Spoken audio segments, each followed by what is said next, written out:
Well, we've been speaking for 2 weeks now about Labor's new laws to crack down on misinformation. These proposed laws aim to fine social media giants millions of dollars if they don't take down disinformation.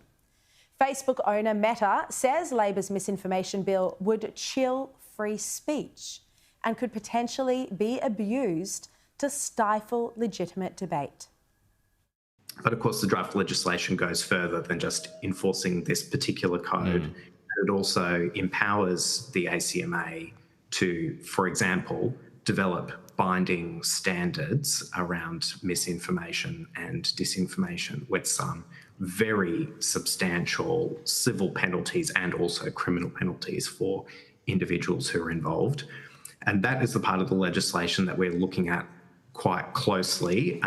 We can see some potential for that for that power to be abused, or for it to be used in a way that inadvertently chills free and legitimate political expression online.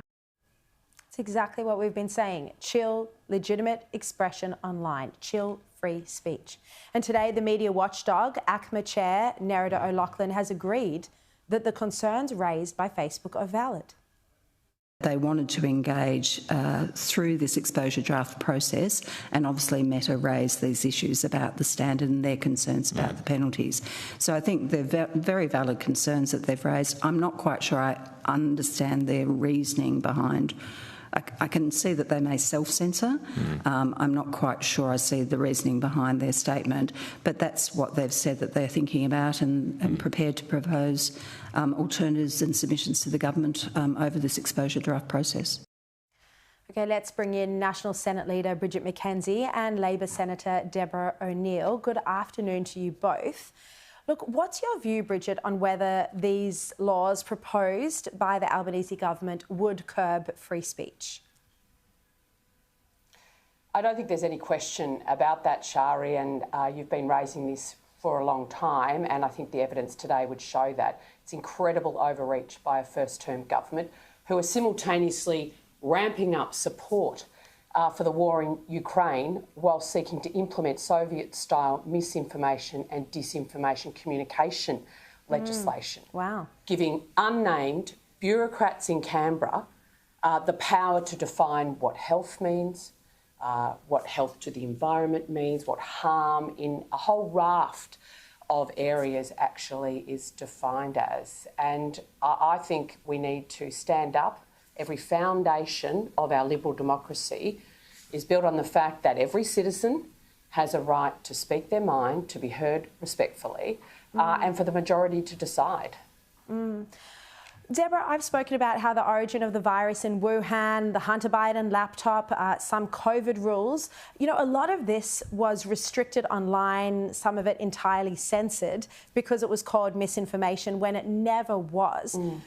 You know, Bridget there just says it would be up to unnamed bureaucrats to decide what's misinformation. But, you know, this is a legitimate question. Who would actually decide what's misinformation, and how can anyone decide that? Isn't it a slippery slope, Deborah O'Neill? Look, thanks for the question. Thanks for the opportunity to debate this really important position. The fact is that this piece of legislation is still in draft stage, and people can make submissions until the 6th of August, and that's what we're seeing Meta do. Happily, they were on board with the work of the previous government, and they've signed up to the voluntary code. Now, the next step was actually heralded on the 21st of March by the Honourable Paul Fletcher MP, and I'm sure that Bridget would have been in the room when the decision was made. And this is, I'm quoting from the media release that indicates that ACMA will be given reserve powers to register and enforce industry codes or make industry standards, and this will encourage platforms to be ambitious. They're going to give ACMA the ability to hold platforms to account should their voluntary efforts provide inadequate or untimely. So essentially, this is what was recommended in the review of by ACMA to what needs to happen. It was adopted, and there's a press release from the previous government. It's now being advanced with a proposal to hopefully have this to go to Parliament. Apologies, sorry for interrupting, but I'm just hearing you say that this is actually the previous government's plan. Correct. Is that right? Yes, so I have read you word for word from the Honourable Paul. From Paul Fletcher's plan. Right, well, what's your response to this, Bridget McKenzie, that this is actually a coalition government plan to curb free speech, to crack down on misinformation? Well, Shari, there is no way, when you've seen the number of former cabinet ministers, now shadow cabinet ministers, come out and slam this, that this is indeed the implementation of the former government's response to bullying of young children. Can I just read from the fact sheet, because Deb is doing a lovely deflection job. This is online for anyone at home that wants to look it up. Harm to the health of Australians. Harm. Who is going to define that harm? Yeah. What about the mental health issues of young children in my home state of Victoria during Daniel Andrews' lockdown? I won't be able to speak about that. Deborah, you won't be able to speak about that as a mother. Second, harm to Australians' environment, which in their own fact sheet talks about when we're in drought. Yeah, well, let me talking about water-saving measures. And I can tell you the difference between how those of us who have to live through drought think about how water should be used during a drought and how Melbourne and Sydney and Brisbane may think about it will be different. And we have to have a right to absolutely stand up and say what the problem is. Deborah, you know, even if this was a coalition government's plan or proposal put forward first by Paul Fletcher, I mean, you know, you have been criticising the coalition's robo-debt scandal, so it doesn't mean this should be adopted. It doesn't mean it was a good idea.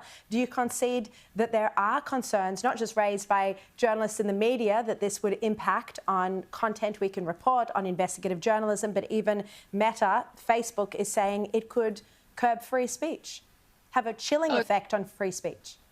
So robo-debt was definitely a really bad one, but this is an independent review. And what we see with Meta is they're actually dealing far less hysterically than the current opposition with the reality that confronts us. So they're doing things like actually making sure that they're paying more fact checkers to try and get accurate information out, because they know that they have a responsibility to make sure that there's no personal health challenges. The safety of Australians matters to Meta, and they're investing in partnerships with Reach Out, a mental health agency. They're also making that they improve their AI so they can actually pick up directly themselves and block the accounts of people who are doing that. So the problem is well described and understood by Meta. They have signed on to a voluntary code. They are raising concerns about how this might be further developed, but they are already in there making assessments, which was their commitment about misinformation and disinformation. And making them wrong often. I mean, they're fact checkers. Everyone's fact checkers often get it wrong. Yeah.